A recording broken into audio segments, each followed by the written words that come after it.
Growing up, I always heard about peer pressure as it related to drinking and smoking and things that your friends might get you to do.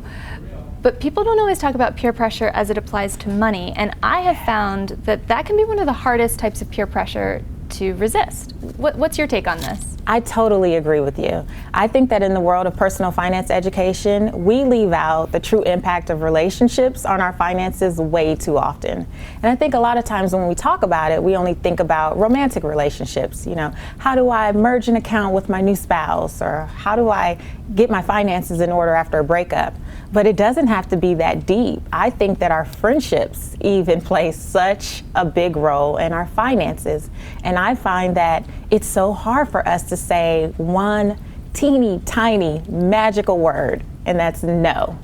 You know, no, I can't afford to go to happy hour with you every Friday. You know, it's no, I don't have the money to lend to you for something that is due to your lack of planning. It's not my emergency.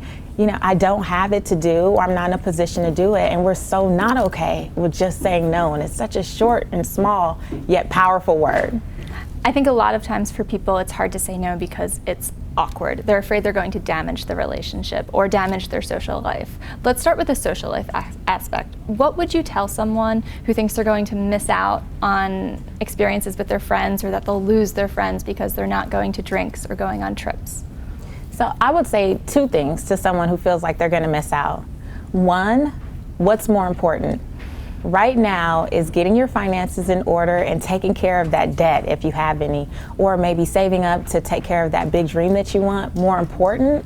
If it is, then yeah, you got to make some tough decisions every once in a while. It doesn't mean that you can't ever do anything, but it means that, you know, everything in moderation. Maybe you can't hang out every Friday. Maybe you can scale back to 2 Fridays a month, you know, and 2, there's always things that you can suggest that don't take a lot of money. So if you have friends that are always suggesting things that you know will cost you $100 for the weekend, why don't you take the initiative and suggest an activity that maybe will cost everyone $30? There's no rule that says that fun has to be expensive.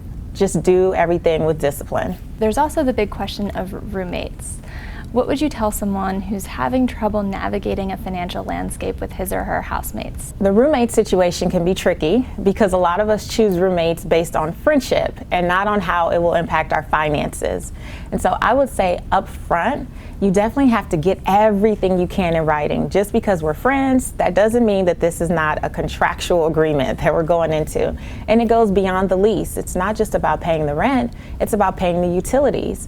You know, a lot of us will have a discussion about, can a boyfriend stay over, for example, but we won't talk about what are the repercussions if you're paying bills late, because that might end up impacting your finances well after that roommate is gone. So I really suggest sitting down before you even move in together, before there's any physical furniture in a place and you sign a lease, and talking about who's going to do what and what are the repercussions if it's not done.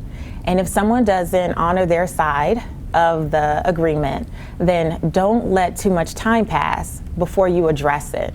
Just because we're friends, again, that doesn't mean that you can let this go on for 3 months and 6 months and 12 months. All that does is allow fear to creep up to keep you from having the conversation, and it also makes you bitter. And in the long run, I think a friend can respect you being honest and just coming out and saying, this is what's going on and we got to talk about it. I wouldn't want you to ruin the friendship altogether, so have the conversation and save the friendship.